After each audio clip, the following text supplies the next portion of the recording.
ಯಾವುದೇ ಒಂದು ವಿಚಾರಗಳನ್ನು ತಗೊಂಡಾಗ ಆ ಒಂದು ವಿಷಯಗಳನ್ನು ಮಾತಾಡುವಾಗ ಅದರಲ್ಲಿ ಯಾವುದಾದ್ರೂ ಒಂದು ಕೊರತೆ ಇದ್ದೇ ಇರುತ್ತೆ ಅಂತ ಅನ್ನೋದನ್ನು ಹೇಳ್ತಾ ಇರ್ತೀವಿ.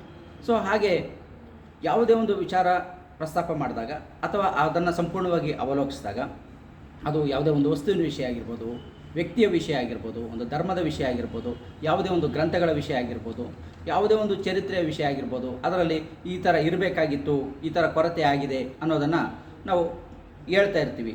ಸೊ ಅದೇ ರೀತಿಯಲ್ಲಿ ಈಗ 3 ಅಂಶಗಳನ್ನು ಪ್ರಮುಖವಾಗಿ ಇಲ್ಲಿ ನಾನು ತಗೊಳ್ತಾ ಇದ್ದೀನಿ. ಅದರಲ್ಲಿ ಇಲ್ಲದೆ ಇರುವಂಥದ್ದು ಏನು ಅನ್ನೋದನ್ನು.